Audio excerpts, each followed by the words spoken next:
Muy buenos días, estimadas y estimados estudiantes. En esta oportunidad nos encontramos para revisar la clase de gestión del cuidado a la persona adulta, adulto mayor, ¿cierto? Con afecciones digestivas. Es una clase muy interesante, muy entretenida. Además, tienen un apunte de afecciones que pueden revisar. Así es que yo sé que les va a gustar.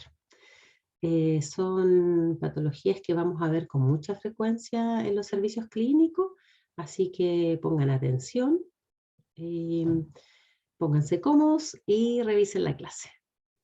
Los resultados de aprendizaje son que usted va a proponer cuidados de enfermería integrales utilizando el proceso enfermero sustentado en los conocimientos disciplinares, ciencias básicas, ciencias sociales, criterios de seguridad, principios éticos y legales. Además, va a ejecutar intervenciones de enfermería independientes e interdependientes. Los temas que vamos a tocar. Bueno, vamos a ver generalidades, ¿cierto? Un tema de la epidemiología que es muy importante porque nos vamos a centrar en algunas patologías y no otras, ¿cierto? Porque son prioridad en nuestro país. Vamos a mencionar las guías clínicas, vamos a ver generalidades del sistema digestivo, el rol de enfermería en todas las afecciones digestivas, la historia natural de afecciones como es la colelitiasis, úlcera péptica, apendicitis aguda y ostomía, las consideraciones en geriatría y el rol de enfermería en los cuidados de soporte nutricional, ¿ya? La nutrición enteral, parenteral, drenajes y regímenes. Me voy a esconder aquí para que no tapar la clase. Bueno, muy importante, en nuestro país tenemos fuentes de información, como es el Instituto Nacional de Estadística, ¿cierto? Tenemos también el DIPRESE del MinSal y también tenemos el DEIS. Cada uno de estos departamentos tiene mucha información, pero algunos tienen distintos enfoques, ¿ya? Todos son para planificar los cuidados de promoción, prevención, tratamiento y rehabilitación de las enfermedades en Chile. Así que aquí, como ustedes pueden ver, esto es de los principales grupos de causas de muerte del 2019. Pueden ver que los tumores superaron a las enfermedades del sistema circulatorio y que las enfermedades del sistema digestivo están en un número muy importante, ¿cierto? Son una de las principales grupos de causa de muerte en Chile. Estos códigos aquí son códigos que se hacen por el Código Internacional de Enfermedades, ¿ya? El CIE-10. No se complican con eso, pero se codifican así las enfermedades. Aquí podemos ver la evolución de los principales grupos de causa de muerte, ¿ya? Cómo se ve que a lo largo, miren, 1989 al 2019, podemos ver cómo la patología de tumores y neoplasias ha ido superando a las enfermedades del sistema circulatorio. ¿Por qué es importante? ¿Por qué relevamos las patologías de tumores y neoplasia? Porque muchas de estas patologías están en el sistema digestivo, ¿ya? Aquí vemos los principales grupos de causa de muerte según sexo. Ya podemos ver que está muy parecido, ¿cierto? Los tumores, las enfermedades del sistema respiratorio y las enfermedades del sistema digestivo.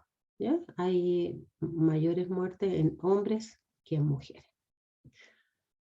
Entonces, podemos concluir, ¿cierto? Que después de 30 años, los tumores desplazaron del primer lugar a las enfermedades del sistema circulatorio, ya pasando de un 19,1% en 1989 a un 26%.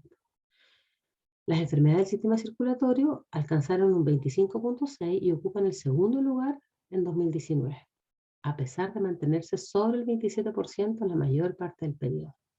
Las enfermedades del sistema respiratorio ocupan el tercer lugar de las causas de muerte y las causas externas de mortalidad y morbilidad presentaron una disminución sostenida. Finalmente, las enfermedades del sistema digestivo ocuparon el quinto lugar, representando el 6 y el 8% de las muertes, ¿cierto?, en el periodo analizado. Entonces, esto, ¿cierto?, es un objetivo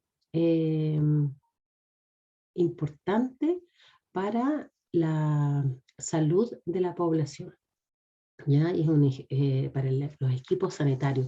Es un objetivo importante para los equipos sanitarios, para em, para su cuidado, ¿cierto? Para que los equipos sanitarios se preparen y actúen, ¿cierto? Desde la prevención hasta, por supuesto, el tratamiento y la rehabilitación. Esta es otra página que yo se las quiero dejar aquí para que la revisen, el days.cl, que es muy dinámica, es muy entretenida además. Ustedes cuando parten, ¿cierto? Van a ver los egresos hospitalarios a nivel país y luego dan doble clic en las barras, ¿ya? Y aquí podemos ver el grupo de diagnóstico de hospitalización inmediatamente, en forma muy dinámica, va dándonos las edades de hospitalización, ¿cierto? Nos muestra los porcentajes de hospitalización por grupo etario. Así que yo los animo a revisarlo. ¿Por qué es muy importante que lo revisen? Porque ustedes se dan cuenta que ya aquí en el número de egresos en el año 2019, el 12% hay enfermedades del sistema digestivo, ¿cierto? De los intestinos. Así es que son, como les digo, patologías que nos vamos a encontrar en las unidades clínicas, entonces tenemos que estar preparados para atenderlos. Como hablamos de los tumores, quise relevar aquí el cáncer colorectal, ¿ya? Constituye el tercer tumor maligno más frecuente en la población mundial, ¿ya? Con 1.849.000 casos nuevos registrados en el 2018. El cáncer colorectal constituye la segunda causa de muerte por tumores malignos en todo el mundo. En el año 2016 se reportaron ambos sexos en Chile 1.861 muertes por cáncer de colon, ¿ya? Y 501 decesos por cáncer de recto, cifras que conjuntamente representan el 9% del total de muertes oncológicas del año. O sea, si vamos a ver las muertes por tumores, es muy importante el porcentaje de decesos por cáncer colorectal, ¿ya? Esto está en la fuente aquí del DIPRESE si la quieren revisar. El cáncer de vesícula, ¿ya?, se presenta habitualmente asociado a enfermedad litiásica con diagnóstico tardío y lamentablemente tiene un peor pronóstico de los cánceres. Es muy malo el pronóstico que tiene y las personas fallecen en pocos tiempos después del diagnóstico confirmado de un cáncer de vesícula. La incidencia en Chile dice que 9.3 nuevos casos por 100.000 personas, ¿ya? Y que seríamos los primeros en Sudamérica, ¿no? Y está asociado a la enfermedad litiásica, que esta enfermedad la vamos a revisar. En 2017 ocurrieron 1.551 muertes, lo que corresponde a una tasa cruda de 8.4 por 100.000 habitantes. ¿Ya? La tasa de mortalidad aumenta con la edad de la población. Desde los 35 años comienza a crecer la curva, llegando a su pic como a los 80 años. ¿Ya? Así es que por eso es muy relevante que revisemos las patologías, las afecciones digestivas. Les dejo aquí, para que las revisen, las guías clínicas del GES. Desde el año 2005, ustedes saben que el GES tiene patologías con garantías de protección. Y dentro de las 85 patologías está la colecistectomía, que después la vamos a ver en detalle, ¿cierto? Que es una cirugía preventiva en los adultos de 35 a 49 años. También está la garantía de protección para las personas con cáncer gástrico, el tratamiento de la erradicación del Helicobacter pylori, que también lo vamos a ver, y el tratamiento del cáncer colorectal en personas de 15 años y más, para que lo tengan muy presente. Bueno, ahora vamos a pasar a las generalidades, ¿cierto?, del sistema digestivo. Ustedes ya vieron fisiología y fisiopatología, así que tienen que recordar y volver a revisar sus apuntes para que recuerden muy bien toda la anatomía y la fisiología del sistema digestivo. ¿Qué pasa con el sistema digestivo? Uno, yo les quiero preguntar a ustedes para que se pongan ahí autorreferentemente, cuando nos duele la guata, cuando nos duele el abdomen, que decimos nosotros, la guata, ¿cómo nos sentimos? Como que estamos enfermos, no es como cuando nos duele, no sé, nos duele un codo, una mano, nos duele la mano nomás. Cuando nos duele nuestro sistema digestivo, estamos como enfermos de todo el cuerpo, ¿cierto? Entonces, ¿qué pasa? Que nuestro sistema digestivo nos conecta con todo nuestro cuerpo a través de los reguladores hormonales, tenemos neuroreguladores, hay receptores, ¿cierto? Y además tenemos una regulación local. Complementario a eso, nuestro sistema digestivo, ¿cierto? Tiene un componente absolutamente físico y fisiológico, que funciona, se autorregula, tiene feedback, ¿cierto? Nosotros comemos, hay una liberación ahí, ¿cierto? De ácidos, de enzimas para la digestión, pero además hay un componente psicológico, ¿ya? Por eso hay tanto tema, ¿cierto? Con algunas conductas de transgresión alimentaria, con algunas conductas ansiosas. También tiene una dimensión afectivo-cultural, social, ¿cierto? ¿Qué se come en un lugar? ¿Qué se come en otro lugar? El acceso a la comida en diferentes partes del país, del mundo, que comen las personas del norte del país, del centro del país, del sur del país, y la tremenda importancia financiera que tiene la alimentación en las personas. Entonces, cuando nosotros vayamos como profesionales de enfermería a valorar, tenemos que tener esto presente, ¿ya?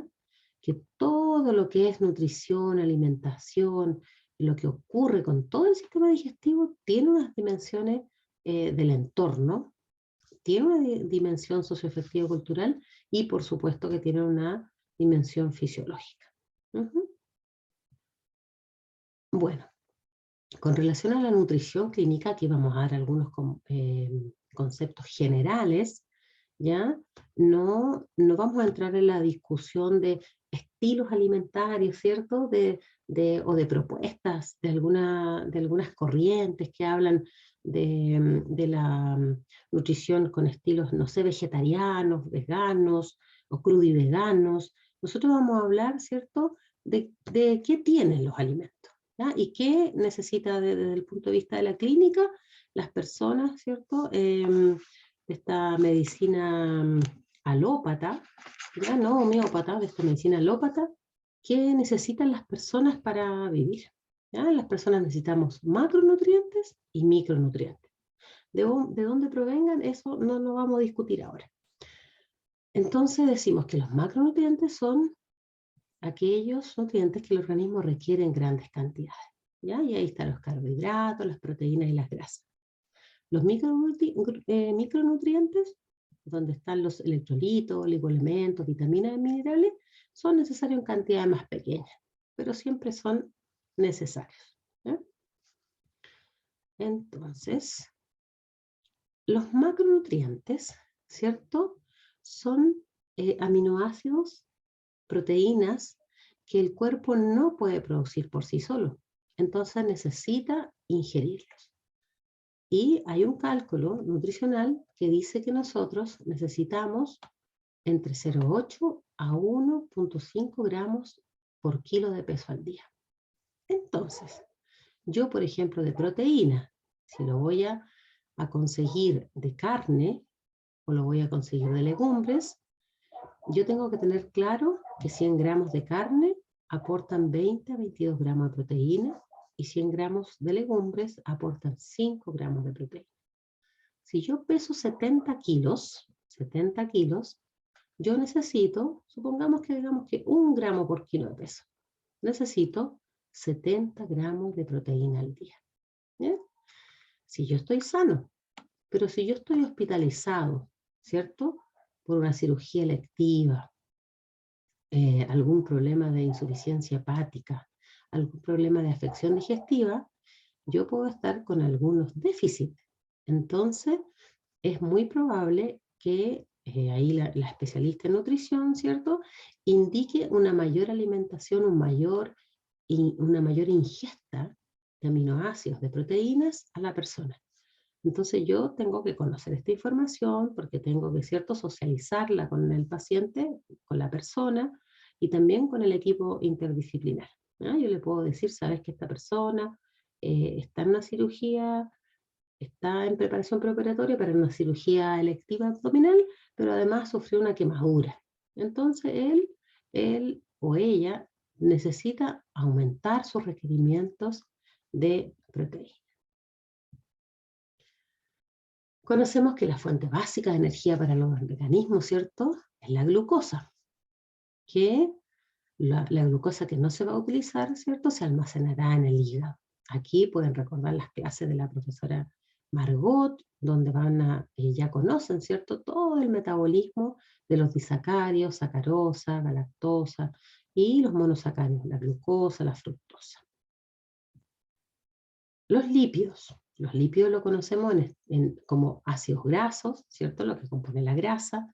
Los triglicéridos, ¿ya?, que su forma de almacenamiento de los ácidos grasos son 3 ácidos grasos más glicerol, conocidos como diglicéridos, triglicéridos, los esteroides. Su estado está en aceites, lípidos líquidos a temperatura ambiente y grasa, líquidos sólidos, ¿cierto? Cuando lo consumimos, ¿cierto? La grasa de la mantequilla, la grasa de la margarina, de la carne. Y los ácidos grasos esenciales. Estos son aquellos ácidos grasos que el organismo no puede producir, ácido linoleico, alfa-linoleico. Estas grasas cumplen una misión esencial en la absorción y el almacenamiento de las vitaminas liposolubles, el complejo ADEC, ¿cierto? A, D, E y K, que interviene en la formación de hormonas y ácidos biliares. Participa en la formación de la membrana celular y son mediadores bioactivos.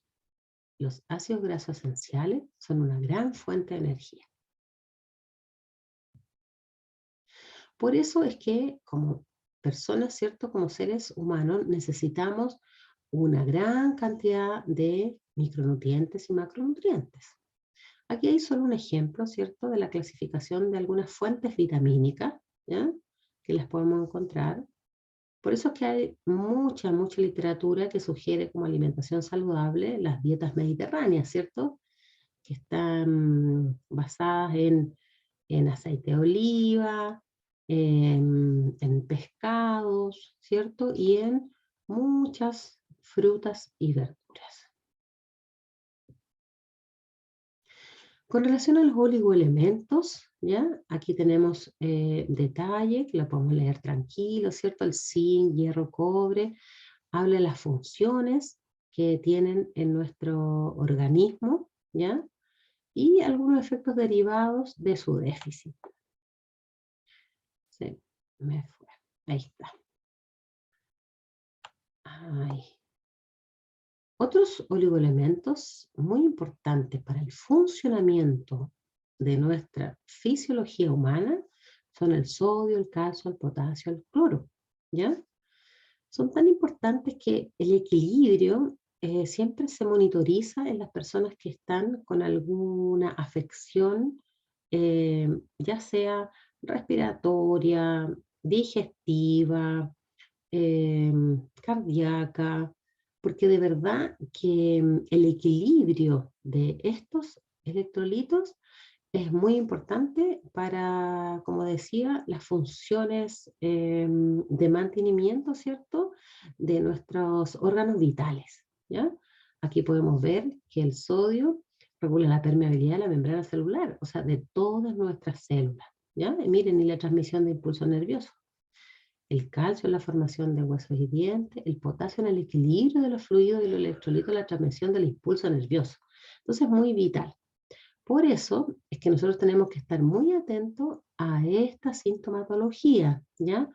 Porque nos puede hablar de déficit de electrolitos, como es las náuseas, los mareos, los calambres, ¿ya? Alguna debilidad muscular, ¿ya? Alguna parálisis muscular, anorexia, confusión, ¿ya? cuando hay un estado de confusión, cuando la persona se desorienta, rápidamente estaba con vómito y de repente, rápidamente un adulto mayor estaba confuso, desorientado. ¿Qué pasará? ¿Cierto? Tengo que estar ahí atento a la valoración de la persona. ¿Ya? Bueno, el cloro dice que puede ocurrir, es raro su déficit, pero puede ocurrir como secuela de diarreas crónicas, vómitos y ciertas afecciones renales. Entonces, esto tómenlo revísenlo, vuelvan a revisarlo, valoren bien esto, porque cuando hay afecciones digestivas, es muy probable que exista déficit, ¿cierto?, de estos electrolitos, ¿ya? Y las consecuencias los signos y síntomas son muy comprometedores del estado de bienestar de la persona. Así que tienen que estar muy atentos, ¿cierto?, a la valoración de estos signos y síntomas. Aquí hay otro esquema muy interesante que tienen que revisarlo, esta valoración de factores que puede conducir a deficiencia de nutrientes, ¿ya? Pongan mucha atención aquí porque pueden ser por varias causas. O sea, yo puedo tener déficit de nutrientes porque tengo algunas patologías de mala absorción, ¿ya? Por ejemplo, una cirrosis biliar, una pancreatitis, una enfermedad celíaca. Ujú. Si tienen algunas dudas de los nombres de enfermedades, deténganlo y vayan a buscar, ¿cierto? Los diagnósticos. Ustedes tienen buena bibliografía ahí para buscar. Pérdidas anormales. Mire, cada vez que yo estoy con vómitos, diarrea, ¿cierto? O alguna quemadura, hay pérdidas anormales. Ustedes saben que la piel es nuestra barrera, ¿cierto? Nos preserva toda nuestra hidratación. Y cuando hay quemaduras hay pérdidas de líquido. Cuando hay requerimientos aumentados, cuando hay quemaduras, cuando hay embarazo, cuando hay trauma, cuando hay cirugías, ¿ya? Y acá es muy importante esto, cuando hay deficiencia de micronutrientes, cuando hay desequilibrio en la ingesta, cuando hay ayunos prolongados, restricciones de la ingesta pre o postoperatoria. Entonces aquí pongan mucha atención con esto porque nosotros vamos a estar cuidando a personas que muchas veces se dejan con ayunos muy prolongados y hay que evaluarlos con los equipos multidisciplinarios porque muchas veces se retrasó el pabellón o se va a retrasar y yo me entero de eso oportunamente y tengo que estar atento al ayuno justo, al ayuno correcto preoperatorio, ¿ya? No puedo dejar que la persona se prolongue el ayuno más allá de lo que estrictamente se necesita, ¿ya? Generalmente los ayunos preoperatorios son de 8 horas, ¿sí? Y pueden ser según la edad, pero pueden ser a lo mejor algunas cirugías X, ¿ya? Pueden ser de 6 horas, pero resulta que yo tengo que evaluarlo, ¿cierto? Con todo el equipo interdisciplinar. No puedo dejar que siga infinitamente el ayuno y yo no preocuparme porque se retrasó el pabellón, no sé, yo ya se va a suspender y se va a operar al otro día, ¿ya? La adolescencia, los problemas dentales, la nutrición parenteral, pobre nutriente. ¿Ya? Esto es de mucho cuidado de enfermería, así que por favor póngale mucha atención a esta temática. ¿Ya? Tiene una estrellita ahí para que lo tengan muy presente. Bueno, ahora vamos a ver la historia natural de las afecciones digestivas. Como en principio, ¿cierto? Hicimos una información general que todos los factores de las afecciones digestivas no son solo del huésped, ¿cierto? De la persona, no es solo por mi edad, no es solo por mi raza, mi sexo, o porque esté con sobrepeso, obesidad, o porque esté, ¿cierto? Con multiparidad, que esté embarazada, no es por eso, em, hay otras dimensiones, ¿cierto? Hay agentes que influyen directamente en el bienestar del sistema digestivo.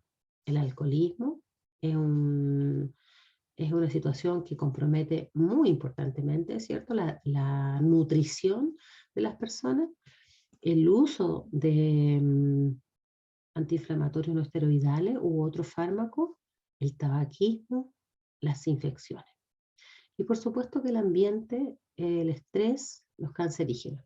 Está demostrado, ¿cierto?, que tenemos receptores a nivel digestivo, por eso que hay muchas colopatías, enfermedades producto del estrés, ¿ya? De estados inflamatorios persistentes. Y los antecedentes de cáncer que pueden estar en la familia. Aquí hay un resumen muy interesante, ¿ya? Que tiene que ver, puede ser, ustedes lo pueden mirar y pueden decir, aquí es como para hacer diagnósticos médicos, pero no, no, esto es muy de enfermería para valorar, ¿cierto? El dolor, ¿ya? Aquí dice forma, pero se refiere a la forma de aparición, ¿cierto? El apendicitis pudiera ser gradual, pero también pudiera ser de un inicio más rápido o brusco. La localización, donde yo voy a hacer el examen físico, pudiera ser difuso, siempre tiene dolor, ya, al examen físico, al tocarlo. La irradiación puede estar en todo el abdomen, pero principalmente se irradia a la fosa ilíaca derecha y tiene una intensidad de dolor moderado, pero va a depender del curso, ¿cierto?, de la enfermedad. Y aquí pueden revisar, ¿cierto?, la colecistitis, la forma del inicio de la historia natural de esta afección. Revisen la diverticulitis, es una inflamación, ¿cierto?, de los divertículos, ¿cierto?, del colon, que también tiene alguna frecuencia, lo pueden ver en los servicios de hospitalización en cirugía. La úlcera péptica la vamos a revisar juntos. Y las pancreatitis los animo a que revisen porque también es una enfermedad que tiene principalmente su origen en consumos agudos de alcohol, ¿ya? O por obstrucción de coledocolitiasis, ¿cierto? De litiasis, que pasa por la vía pancreática y obstruye la salida del páncreas. Entonces, son dolores, cuando dice sordo, es un dolor intensísimo, ¿ya? Que se irradia hacia la espalda y tiene que hospitalizarse inmediatamente aquí la persona porque no se puede alimentar, hay que hospitalizarlo, alimentarlo, pero como les digo, eh, les animo a revisar sobre todo esto, la pancreatitis y la diverticulitis, porque no la vamos a revisar juntos, ¿ya? La gastroenteritis, todos en algún minuto hemos estado con una gastroenteritis, ¿cierto? Por transgresión alimentaria, porque comimos algo que nos hizo mal, ¿ya? Y tiene que tener todo el cuidado, ¿ya? Porque yo tengo que rehidratarme, realimentarme transitoriamente. Esto en general se trata de forma ambulatoria, pero de todas formas tenemos que saber que si la persona está con náuseas, vómitos, diarrea, va a ser muy probable que dependiendo de las condiciones, ¿cierto? De su estado general, de sus signos vitales, tenga que ser hospitalizada o no. Bueno, primero que nada vamos a ver la patología biliar, ¿ya?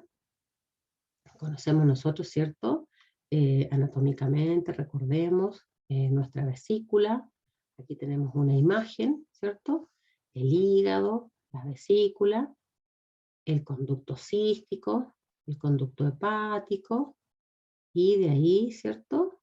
Se va hacia el colédoco y el conducto pancreático, ¿ya? Que van al duodeno. Entonces, ¿qué pasa? Vamos a devolvernos. ¿Qué pasa cuando hay cálculos en esta vesícula? Y obstruye la producción de la bilis. Y no existe el proceso de digestión, porque la bilis es muy importante para nuestro proceso de digestión. Entonces, lo más probable es que cuando hay una obstrucción eh, haya mucha sintomatología. Pero lo que les quiero contar es que muchas veces hay colelitiasis, ¿ya? El concepto de colelitiasis, lito de piedra, lito, entonces, y cole de vesícula, muchas veces es asintomático, ¿ya? Y se descubre por otra, o a veces por otra razón. Ven una ecografía, no sé, le dolía a otro lugar, se hace una ecografía de abdomen y descubre la litiasis acá en la vesícula. La indicación siempre es a realizar la cirugía, ¿ya? porque no está bien que estén la litiasis, ¿cierto?, en la vesícula. Tiene un mayor riesgo de cáncer vesicular, que también tiene mal pronóstico. Y, y por supuesto, cuando ya se obstruye, cuando salen estos cálculos y obstruyen también las vías pancreáticas, y ahí se complica más la cosa porque puede hacer una pancreatitis, ¿ya? Entonces, recuerden, ¿cierto? La anatomía, y si obstruye las vías, ¿cierto? Ahí está, sería una colangitis, una obstrucción de las vías biliares, ¿cierto? Coledo, colitiasis. Entonces, la litiasis también está en el coledo, además de estar en la vesícula. Ujú. Entonces, cuando está colecistitis, aquí hay una inflamación, ¿no? Ujú. Siempre que hay cálculos, la indicación es quirúrgica. Entonces, como profesionales de enfermería, ¿cierto? Si tenemos hospitalizada a una persona que tenga coledocolitiasis y va a pabellón, nosotros tenemos que hacer cuidados preoperatorios. Ya tenemos que estar alerta al inicio del dolor, a sus características, localización, la intensidad, la evolución, la irradiación. Los síntomas, ¿cierto? Si vemos que está hospitalizado por otro problema, pero nos llama la atención en nuestra valoración de enfermería que hay deposiciones estilo blanco como con grasa, esto se llama esteatorrea, tenemos que informarlo, ¿ya? Porque las deposiciones no están de sus características habituales. O si hay heces color arcilla, ¿ya? Si hay fiebre, si hay diferencia de temperatura axilorectal, si hay intensas náuseas, dispepsia, intolerancia a las grasas, ¿ya? Hiporexia o inapetencia. Aquí es como sinónimo, la hiporexia con la inapetencia. Y anorexia. ¿Ya? Puede estar hospitalizado por otra situación y resulta que no, hay una tremenda inapetencia y no quiere comer. ¿Ya? No es que nosotros vamos a hacer el diagnóstico médico, pero tenemos que mencionarlo, ¿no es cierto?, la visita y registrarlo como valoración de enfermería. ¿Ya? Hagámonos la idea, ¿cierto?, que tenía esta colitiasis y fue operado. Entonces nosotros, cuando lo vamos a evaluar y a cuidar en el postoperatorio, siempre, siempre tenemos que tener presente el examen físico general, ¿cierto? Tenemos que evaluarlo rápidamente, todo su cuerpo, ¿cierto? Sus signos vitales. Vamos a ver también si es posible después cuando ya se pueda parar su estado nutricional, lo podemos pesar, ¿cierto? Dar el peso del ingreso, vamos a ver su dolor, su postura, el examen segmentario, ¿cierto? Vamos a examinar si hay masas en el abdomen, si hay distensión abdominal. Nos vamos a detener, por supuesto, si está con drenaje. Y atento a los exámenes que estén indicados, ¿cierto? Si es que le tomaron exámenes, a rescatarlos, ¿ya? Que no se queden en los servicios. Aquí es muy probable que si hay coledocolitiasis, se haga una colangioresonancia que se dice retrógrada, ¿ah? Para revisar exactamente si no quedaron cálculos en los conductos. ¿Ah? También revisen eso, es muy, muy interesante que lo revisen, ¿ya?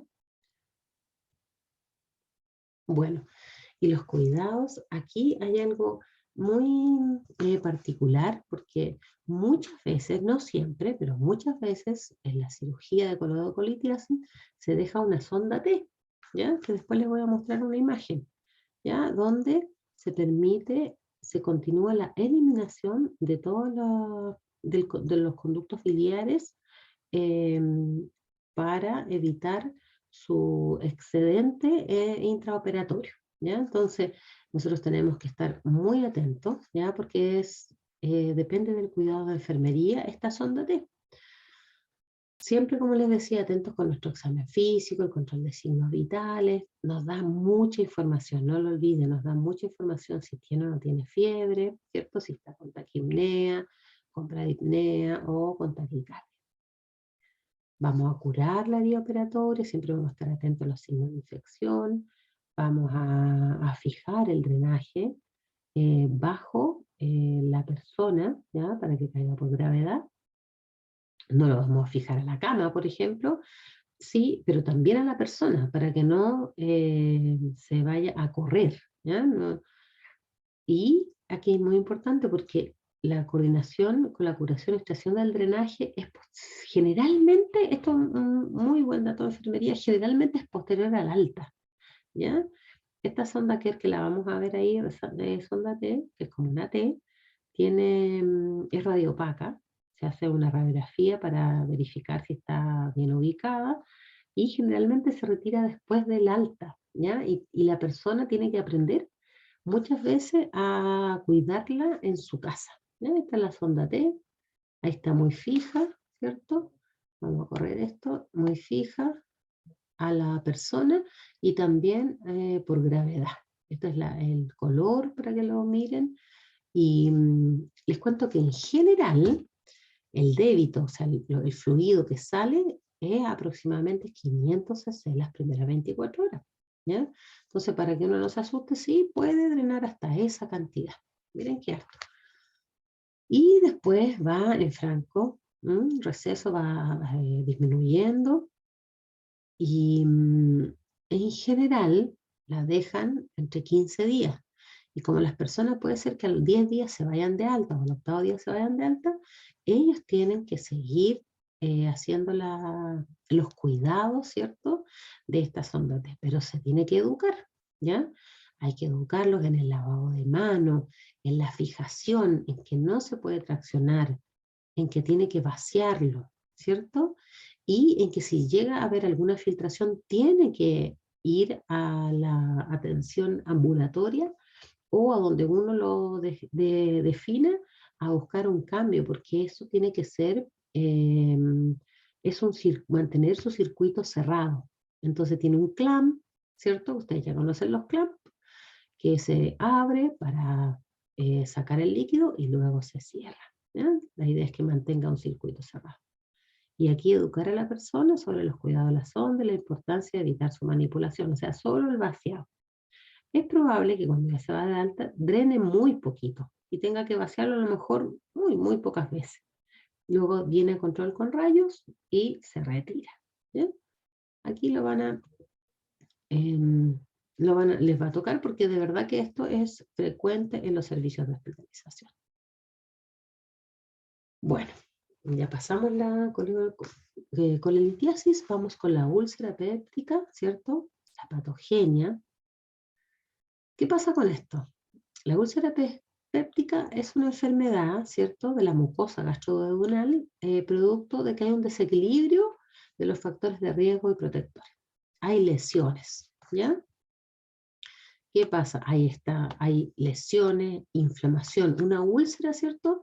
Imagínense que de verdad es una herida que está dentro de la mucosa gastroduodenal, ¿ya? Puede estar en distintos lugares, ¿ya? Y de acuerdo a donde esté, va a ser, ¿cierto?, una úlcera duodenal, una úlcera yeyunal, ¿ya? Una úlcera antral, va a depender de dónde esté en el sistema digestivo.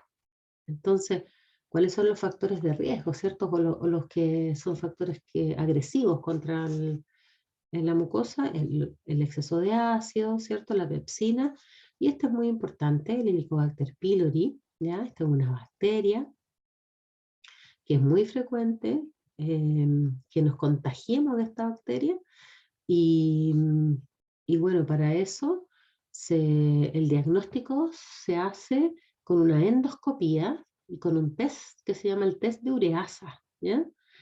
Si tiene el Helicobacter pylori positivo, tiene que tomar un tratamiento de antibióticos por 2 semanas y luego hacer un control de deposiciones, ¿ah? No es necesario que se vuelva a hacer una endoscopía, sino que se hace Helicobacter pylori en deposiciones, ¿ah? Se lleva un frasquito con un poquito, ¿cierto?, de deposiciones y de ahí se hace el examen. Los antiinflamatorios no esteroidales, las aspirinas y el tabaco son factores de riesgo para la mucosa gástrica. Los factores protectores, ¿cierto? Es el mucus, la barrera mucosa, ¿cierto? Todo lo que tenga que ver la zona epitelial con bicarbonato, ¿ya? La adecuada circulación de la mucosa y la reparación tisular.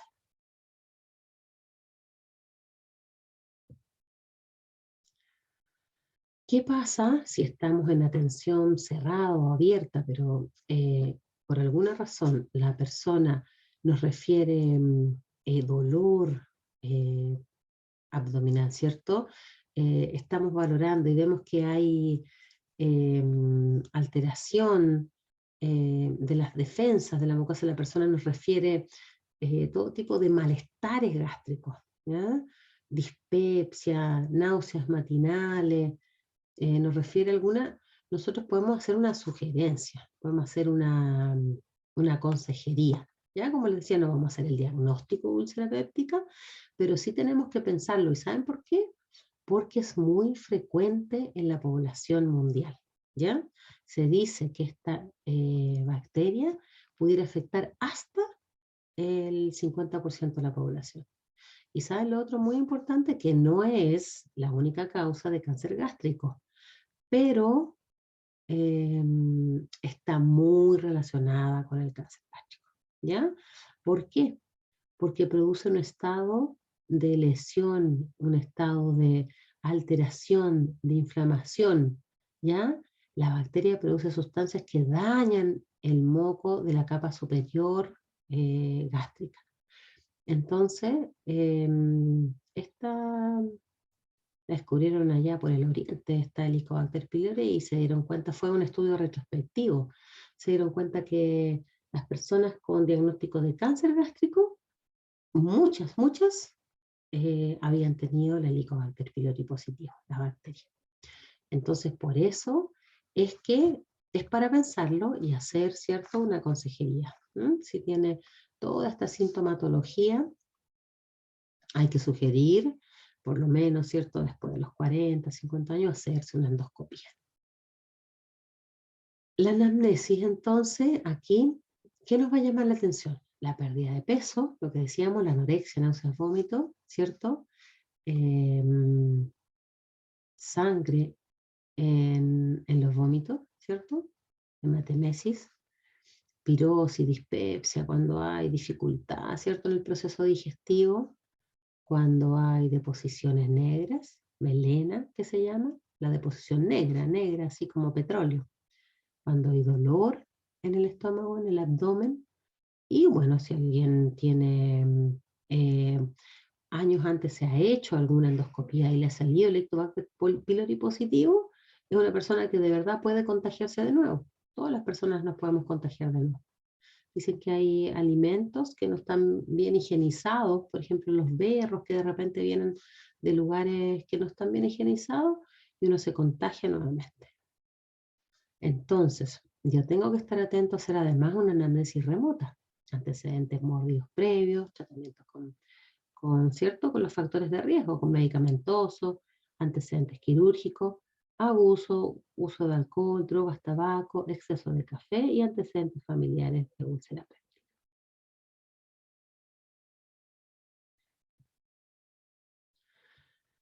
Y la valoración, ¿cierto?, en atención cerrada, cuando la persona está hospitalizada, ¿cierto?, en tratamiento, porque está descompensado, su úlcera péptica no ha podido ser manejado en forma ambulatoria, recordar siempre el examen físico general y segmentario.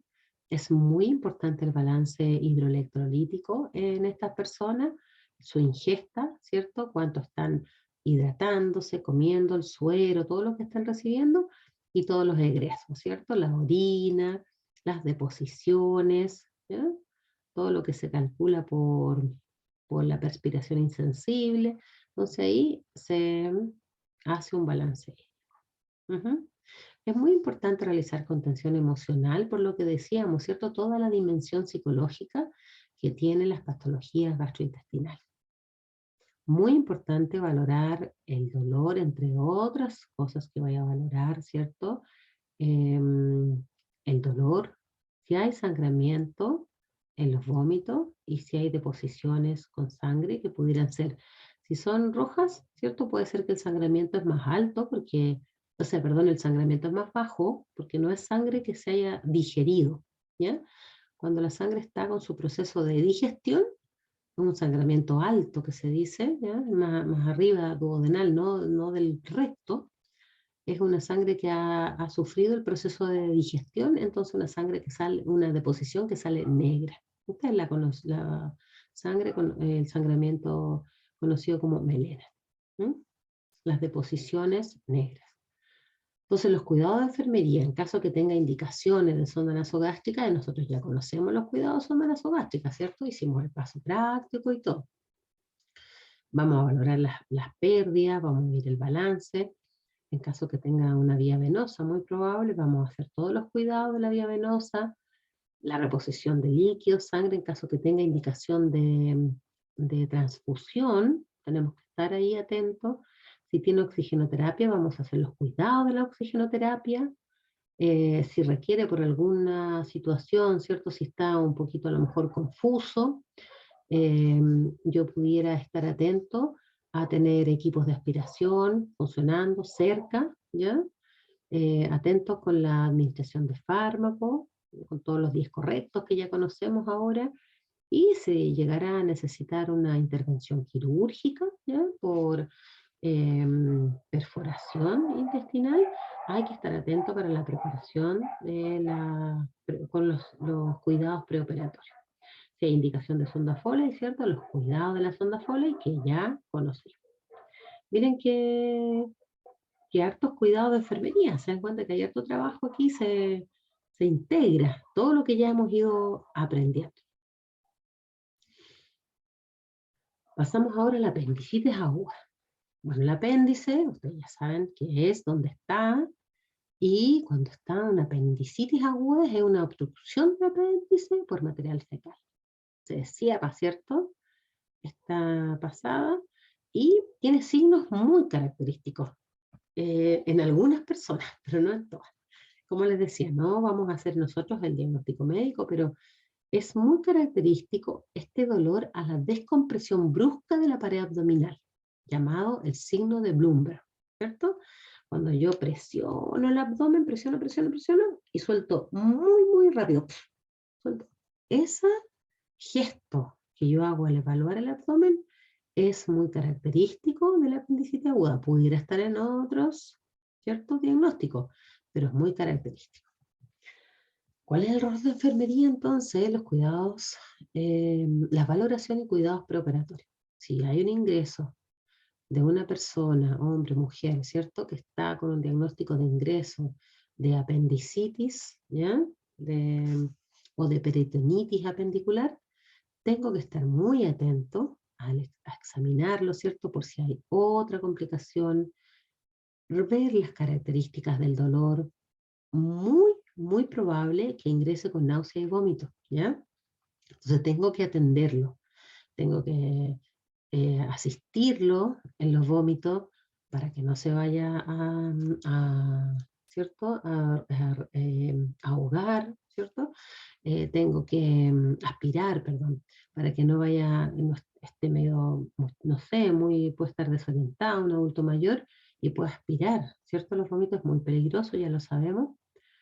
Después que la persona vomita, siempre tengo que dar un poquito de agua, no para que tome, porque va a estar en ayunas, para que se enjuague la boca, porque es muy desagradable quedarse con restos de vómito en la boca, dan más náuseas. Entonces es un cuidado de enfermería que siempre tengo que tener presente.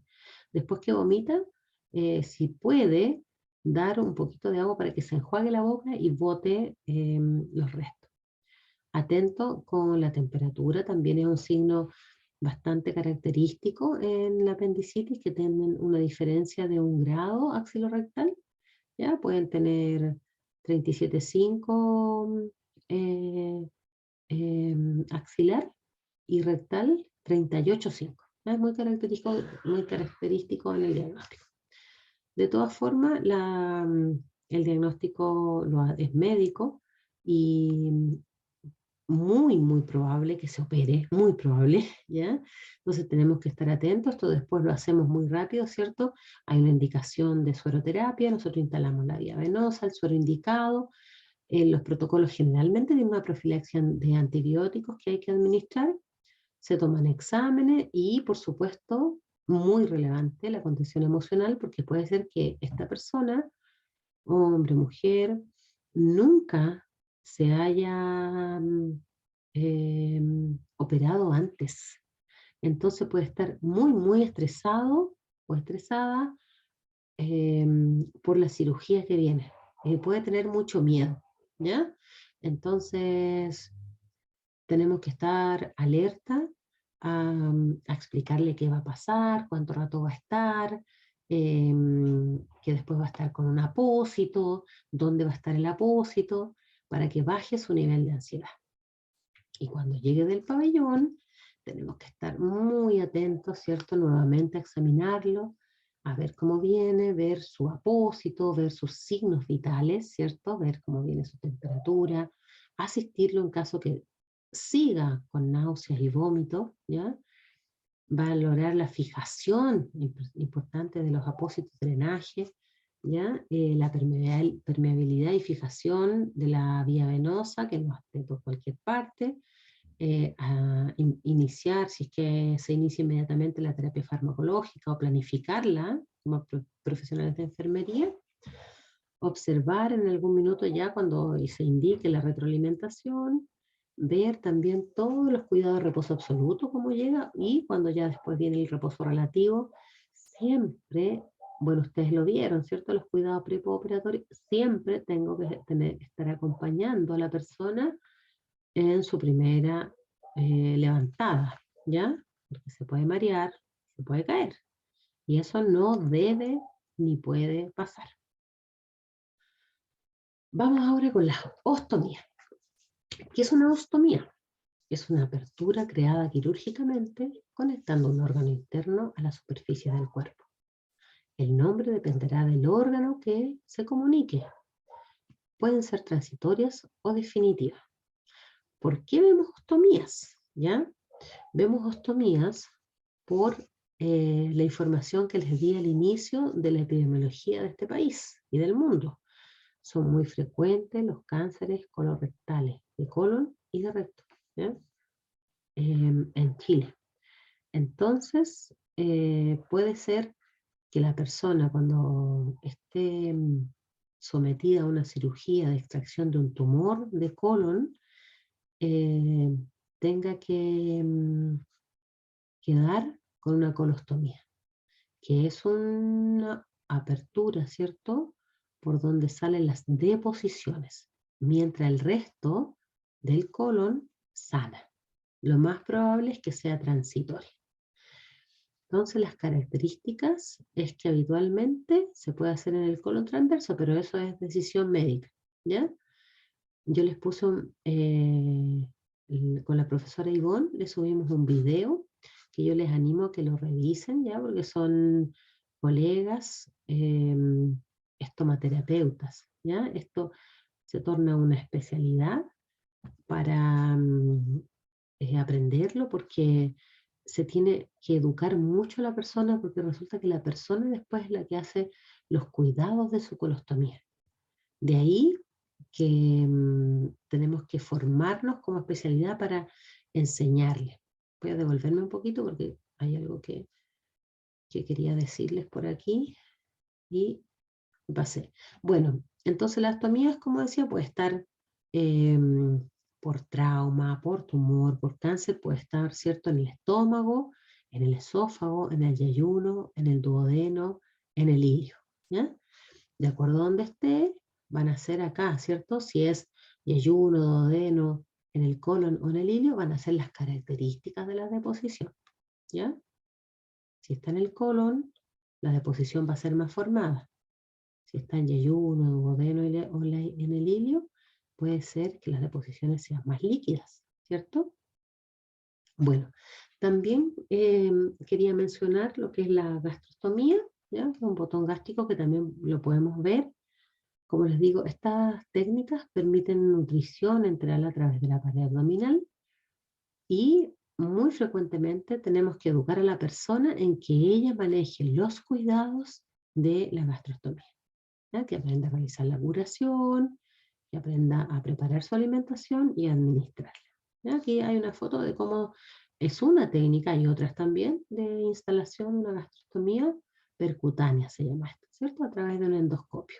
Y ahí hay un médico que está con el endoscopio y otro que está por aquí por el abdomen.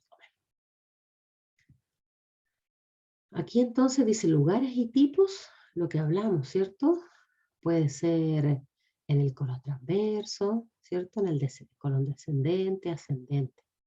Y puede ser que la colostomía sea en asa o doble o terminal o simple, ¿cierto? Y aquí está la imagen de cuando es en asa, aquí o doble. ¿Ya? Aquí está bien interesante la información porque lo que les decía anteriormente, si es en el ilio, las heces son más líquidas y son más irritantes. ¿Ya? Si en el colon, a veces son heces más frecuentes.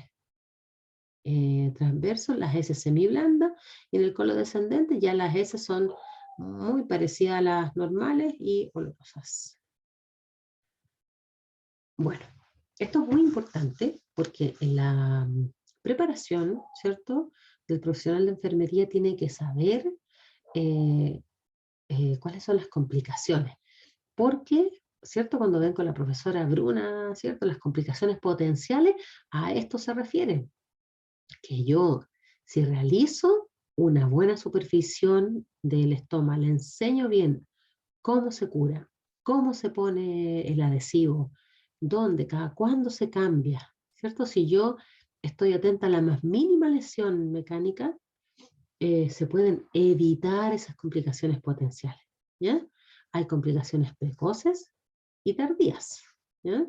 Las precoces son retracción, como que se escondiera la ostomía, necrosis, ¿cierto? Es muerte del tejido celular, infección, hemorragia, ¿no? Ustedes saben. Dermatitis principalmente son irritaciones, ¿cierto? Enrojecimiento por lesiones mecánicas, químicas o infecciosas. Tardías, estenosis, que se empieza como a cerrar, prolapso, que se salga, ¿cierto? Protrusión también, que sale, hernia, del tejido, ulceración. Y dermatitis también son tardías. Aquí hay algunas indicaciones de colostomía, ¿cierto? Peritonitis, cáncer, enfermedad de Fournier, fístula, busquen estas enfermedades para que la vean. No es tan rara. Nosotros con su compañero hemos visto 2 veces, son realmente impresionantes las enfermedades de Fournier. Es una enfermedad infecciosa, fístulas rectovaginales, enfermedad de Chagas, fístulas perianales. Busquen ahí los diagnósticos que les causen curiosidad. Muy importante, ya nos queda poco, pero atentos, pueden descansar, pueden parar el video y continuar, porque esto es muy, muy importante. La definición de las complicaciones comunes del estómago y de la zona periestomal. La guía RENAO, que ustedes ya saben, ¿cierto?, hace una recopilación de metaanálisis y nos dice cuáles serían las complicaciones más frecuentes según evidencia sustentable, ¿cierto?, según enfermería basada en la evidencia.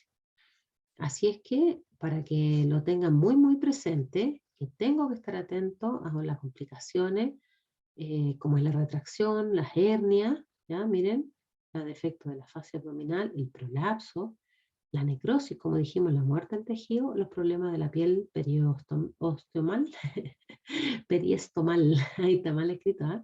Ahí está, periestomal. Una de entre una variedad de dermatosis que afecta a la piel que está justo alrededor del estómago. Comúnmente se manifiesta por dermatitis irritante, dermatitis alérgica, candidiasis, hongos, miren, foliculitis, cuando como que un folículo se obstruye, o traumatismo, ¿ya? Este es un video muy interesante que yo les dije, les nombré recién, para que lo revisen, porque así trabajan enfermeras en ostomías, ¿ya? Son enfermeras españolas que nos muestran cómo van paulatinamente enseñándole a la persona a cómo se tiene que curar, cómo se tiene que hacer el cambio de bolsa. ¿Ya? Miren, estrellita, muy importante.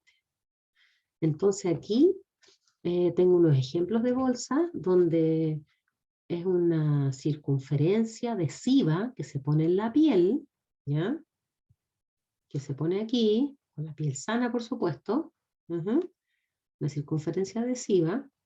Y algunas, la circunferencia viene pegada a la bolsa. Y otras tienen un disco donde se calza justo con la bolsa. Entonces queda pegado el adhesivo circular y la bolsa se cambia, ¿ya?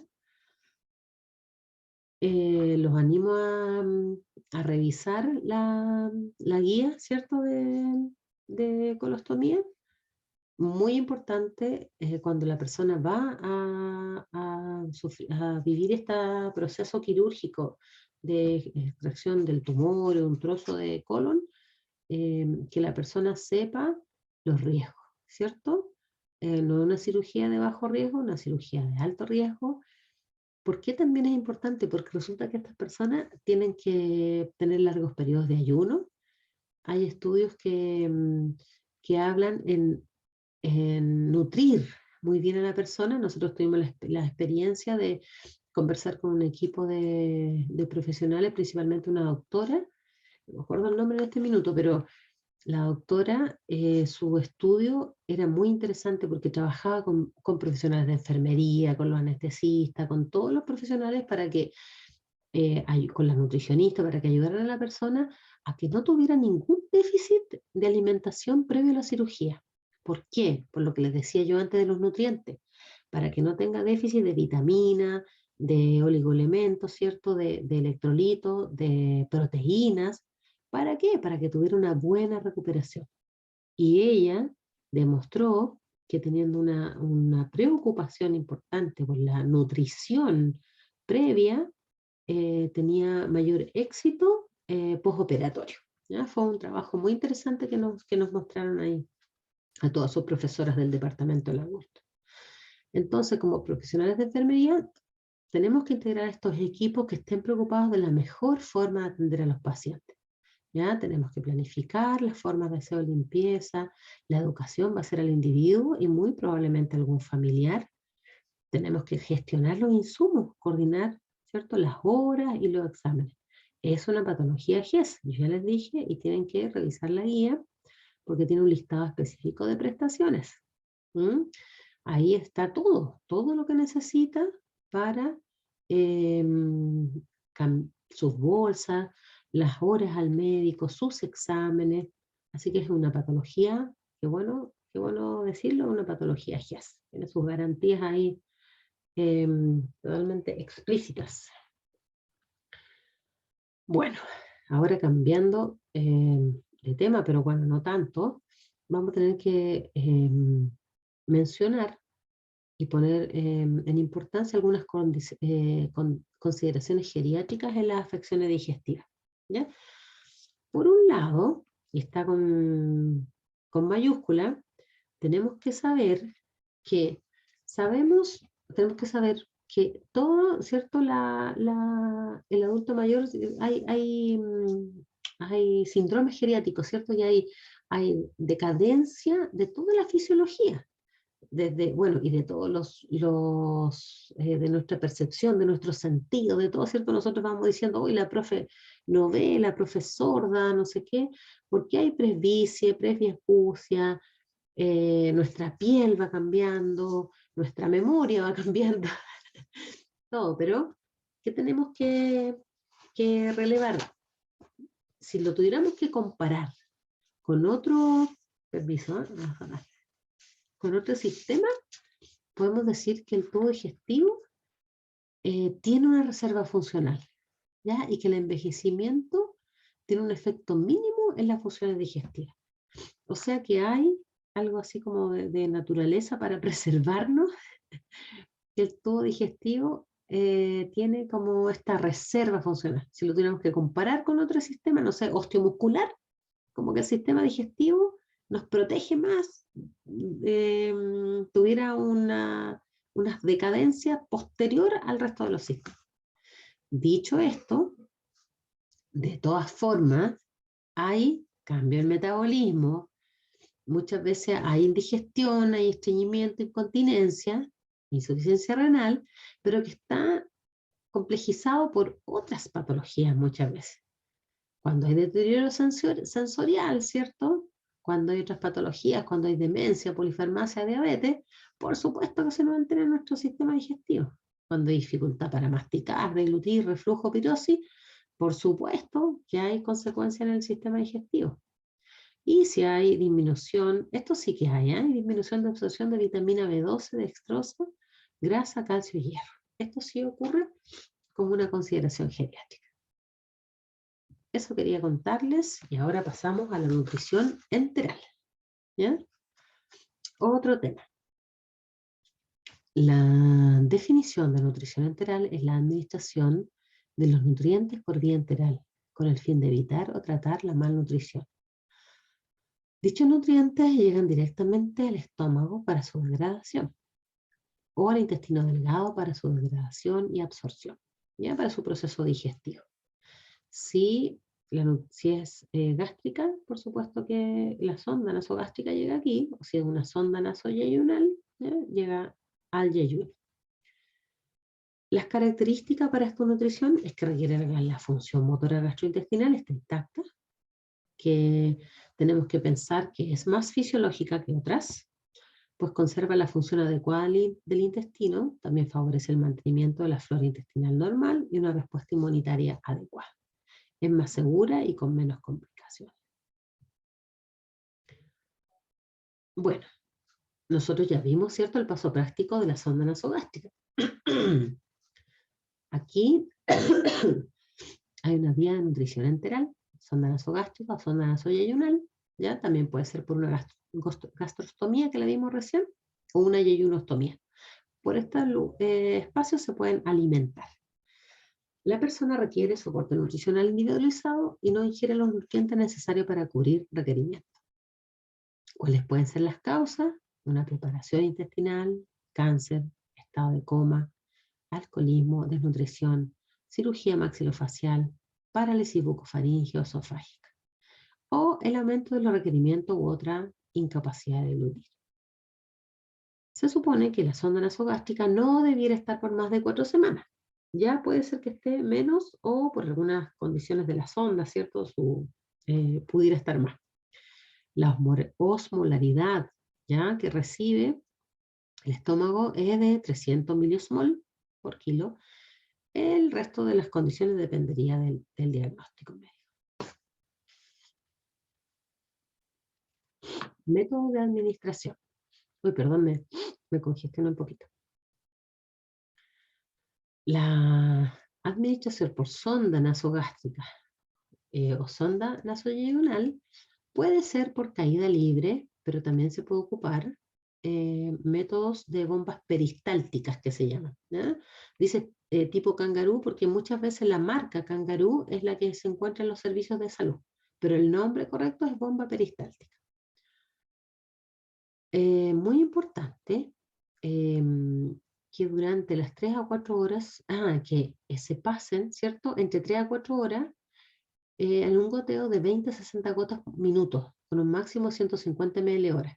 Ya, tienen que pensar que es lo mismo que cuando uno come, ¿cierto? Uno no come inmediatamente, no sé, 300 ml, uno va de a poco. Entonces, esto es lo mismo, se tiene que planificar a un goteo máximo de 20 a 60 gotas por minuto. Esto permite la administración, ¿cierto?, por gravedad y todo el proceso de digestión, ¿ya? Tengo que tener muy atento que la persona tiene que estar semisentada, ¿ya?, para evitar el riesgo de broncoaspiración. La nutrición asistida por bomba se usa en nutrición gástrico-intestinal. Se puede realizar en administración continua o cíclica en periodos de 8 a 20 horas. Se programa un volumen total, cíclica o intermitente. La idea es que durante el día se esté alimentando, ¿cierto? Hay que mantener esta situación lo más fisiológica posible. Muy importante, ¿se acuerda cuando hablamos de las complicaciones potenciales, como decía la profe Bruna? ¿Ya? Si yo no respeto, ¿cierto?, lo que está indicado, ¿ya? Le llegó esta alimentación a la persona, es la de la persona, y no me fijo, ¿ya? Aquí también van los 10 correctos, ¿cierto? La persona puede sufrir alteraciones hidroelectrolíticas. Si yo veo que no está fija bien, no se ha hecho el aseo de las cavidades nasales, puede haber sinusitis. ¿Por qué puede haber otitis, cierto? Porque ahí está conectado por la trompa de Eustaquio, ¿ya? Pero en los adultos es menos frecuente, pero puede ser. Puede haber neumonía aspirativa, puede haber peritonitis por contaminación. Muy importante, es mi responsabilidad, perdón, se me cambió, es mi responsabilidad que esté fija donde debe estar, ¿ya? Que no esté ahí moviéndose para que no produzca lesiones, ¿ya? Que esté permeable, ¿ya? Cuando yo la voy a administrar, después tengo que lavarla. Y el volumen es muy importante para no producir ni estreñimiento, ni diarrea, ni distensión abdominal, dolor, vómito, ¿ya? El que yo, aquí vienen las acciones de enfermería, el que yo cumpla las acciones de intervención de enfermería va a evitar todas estas complicaciones. Así que estas dos láminas son muy importantes y es nuestro trabajo, ¿ya? Miren que tenemos harto trabajo aquí, bonito, entretenido, ¿ya? Si está indicado a caída libre, siempre tengo que iniciar un goteo lento, ¿ya? Para que no se me vaya de bruces y produzca distensión abdominal. Si está indicado con bomba peristáltica, ¿cierto? Con bomba de difusión continua, tengo que vigilar el goteo y tengo que planificarlo yo, ¿cierto? La persona, si es que no tiene otro problema traumatológico, cervical, siempre tiene que estar semisentada, ¿ya? En Fowler. Y luego tiene que seguir sentada por lo menos 30 minutos después de terminada la administración. Ya hablamos, ¿cierto?, de los cuidados de la sonda nasogástrica, el aseo de cavidades, que esté fija, ¿ya? Mi trabajo en relación al registro y el balance hídrico de ingreso-egreso. Atento a registrar. No puedo hacer que yo pase algo y no lo registré. ¿Cómo mi equipo va a calcular el ingreso-egreso? El control de peso semanal, el control de glicemia. Esto es muy importante porque las personas pueden ser diabéticas, ¿ya? Entonces tengo que estar atento con su control de glicemia porque se puede haber estado realimentando, haber estado no alimentándose bien, se realimenta y se desestabiliza la glicemia. Siempre mantener la permeabilidad del circuito, ¿cierto? Cuando termine tengo que lavar el circuito. El cambio del sistema según las prácticas de control de infección mínimo cada 24 horas. Pero yo puedo llegar a un servicio donde digan, no, sabe que aquí lo cambiamos cada 12. Bueno, pero tengo que conocer las prácticas del servicio donde yo trabaje. La fórmula tiene que estar refrigerada de 3 a 5 grados. ¿Ya? No más. Recuerden esto, de 3 a 5 grados. Yo debo participar en las visitas médicas y con los equipos de nutrición para informar la tolerancia y transmitir las novedades, ¿ya? Estos trabajos interdisciplinarios. Tengo que informar si no lo tolero bien. Tengo que informar si tuvo alteración de glicemia, ¿ya? Tengo que informar si tuvo vómitos posteriores a la administración. Por supuesto que cuando yo tenga la indicación de retiro de la zona nasogástrica, ¿se acuerdan que tenía que medir el volumen residual? ¿Ya? Y ahí tienen que recordar lo que hablaron con la profesora, que si era más de 100 cc, obvio que lejos de la administración, yo tenía que informar antes de retirarlo. Vamos ahora con la nutrición parenteral, ¿ya? Consiste en la administración de nutrientes, proteínas, carbohidratos, electrolitos, oligoelementos, agua, por vía venosa a través de catéteres centrales, para cubrir la necesidad energética, establecer un balance nitrógeno positivo, mantener y mejorar el estado nutricional adecuado en los pacientes, ¿ya? En las personas. Esta alimentación muy frecuente se ponen catéteres subclavios, ¿ya? Aquí somos responsables además de realizar la curación diaria. La osmolaridad que resiste a nivel central es mayor que periférico y gástrico. Aquí nosotros le aportamos todos los nutrientes que necesite. Cuando ponen el catéter es un procedimiento médico, pero nosotros hacemos todos los cuidados del catéter. Aquí están los cuidados de enfermería, nutrición parenteral total, ¿ya? Y aquí también están las complicaciones. Es muy importante que sepamos que si nosotros hacemos la administración de lo que corresponde a la indicación, si verificamos la indicación, no podemos administrar un líquido que esté precipitado o oleoso, ¿ya? Que esté así como precipitado, como que tuviera gránulos, ¿ya? Como que, que estuviera como cortado, ¿ya? No, no, esto siempre es traslúcido. La fórmula refrigerada, yo tengo que tener la certeza que estuvo refrigerada a 3 a 5 grados. Lo que ocurre aquí es que se hace un seguimiento de refrigeradores donde hay personas encargadas de mirar, ¿cierto?, las temperaturas y ir registrando, ¿ya? Esto no es así, no, si estaba entre 3 a 5 grados, no. Esto hay certeza de que estaba refrigerado entre 3 a 5 grados. Siempre, siempre, siempre la nutrición parenteral total que va a catéteres centrales va con bomba de infusión continua.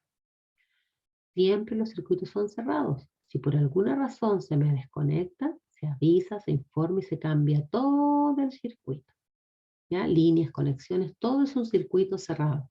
Es con técnica estéril. ¿Ya? La instalación y el manejo.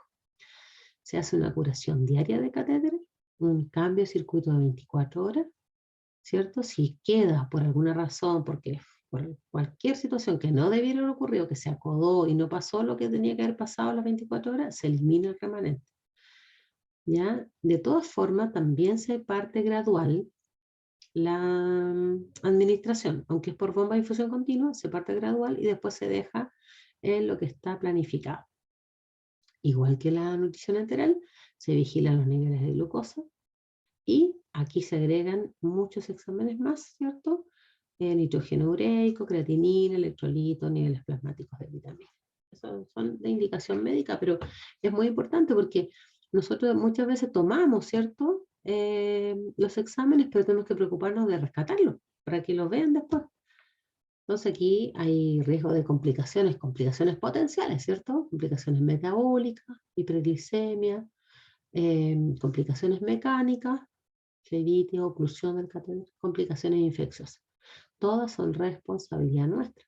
Así es que tenemos que estar atentos. Si hacemos nuestros cuidados de enfermería, no tendrían por qué ocurrir las complicaciones. Y lo último, los drenajes quirúrgicos abdominales, ya algo vimos anteriormente, ¿cierto? Los drenajes quirúrgicos se dejan aquí por indicación médica, nosotros los podemos revisar ahí en los protocolos operatorios para saber dónde está instalado, y es una comunicación del interior del organismo por un orificio no natural. El objetivo es la eliminación o evacuación de secreciones, aire. La idea es evitar infecciones, abscesos, ¿cierto? Que exista acumulación de estas secreciones, también para cuantificar, ocasionalmente para inyectar algún antibiótico o medio contraste. ¿Ya? Los drenajes quirúrgicos abdominales. En general, nosotros en cirugías abdominales vamos a ver drenajes pasivos, ya que es por capilaridad, que es el drenaje Penrose o tira de gasa. Este es muy frecuente. Imagínense que es como un dedito de guante, pero más largo. Ya es tubular. Otro drenaje pasivo por cavidad es la sonda Kerr y la que conocimos, ¿cierto? La sonda T, que es frecuente, que la vimos a profundidad en colelitiasis, ¿cierto? Los drenajes aspirativos no siempre se ocupan en el abdomen, ya muchas veces se ocupan en otras cirugías o en otras cavidades, pero para que lo sepan, aquí hay un video donde aparecen todos los drenajes que es bastante dinámico, ¿cierto? Material audiovisual que se recomienda, donde hay drenaje a succión con fuelle, que pueden estar conectados o no a la aspiración central que ustedes ya conocen. Y una lámina muy cortita para que conozcan. Yo sé que en primero vieron, pero para recordarlo, los regímenes, ¿cierto? Hídricos, líquidos, blandos, papilla, que liviano. Tenemos que saber, ¿cierto?, que se dividen según la digestibilidad, la consistencia, el aporte nutritivo, la vía de administración y los horarios, ¿ya? Estos son todos vía oral, ¿cierto? Aquí no hay ninguno de otra vía, pero es muy importante que conozcan que diferentes regímenes tienen diferente digestibilidad, consistencia y aporte nutritivo y van a ser indicados según el diagnóstico de la persona, ¿cierto? También es indicación médica. Aquí les dejo un caso clínico muy cortito, muy sencillo para que lo realicen y se entrenen, ¿cierto? En todo este proceso de enfermería. Don Pedro es un señor de 34 años que no tiene antecedentes mórbidos y usted lo encuentra hospitalizado en el servicio de cirugía del Hospital de los Andes. Ya 24 horas hospitalizado, está en evaluación y está con indicaciones preoperatorias. Está hospitalizado, pero todavía no tiene ahí fija el horario del pabellón, ¿ya? No está todavía en tabla. Y el diagnóstico de ingreso es peritonitis apendicular. Los síntomas que usted pesquisa al ir a ver a don Pedro es un dolor difuso, localizado en toda la zona abdominal, tiene fiebre 38,7, lo ve con calofrío, está con taquicardia 105 por minuto, está con taquipnea 22 por minuto, aún con náusea y vómito, ¿ya? Usted va y le dice, sí, he estado, vomité como 5 veces durante la mañana, señorita. Está con resistencia muscular involuntaria, ya se ve el abdomen en tabla, duro, y hay signos también de irritación peritoneal. Ya el signo de Bloomberg positivo que ya conversamos. Tiene indicados estos exámenes y hay indicaciones médicas de preparación preoperatoria. Yo lo animo a que revise el apunte de las afecciones, está muy amigable, muy entretenido de revisar. Desarrolle un proceso de función de enfermería durante el preoperatorio, ¿ya? Está pensando en el preoperatorio, ya no piensa en otra etapa, preoperatorio. Va a identificar 2 diagnósticos prioritarios y va a desarrollar uno. Y va a identificar una complicación potencial y la va a desarrollar. Todos trabajan el mismo, trabajan en grupo, ¿ya? Y me lo mandan al correo, por favor. El correo roxana.galvez@v.cl con copia a la profesora Ivonne. La bibliografía y muchas gracias por su atención. Vamos a dejar de grabar. Aquí, dejar de grabar. Vamos a detener la grabación.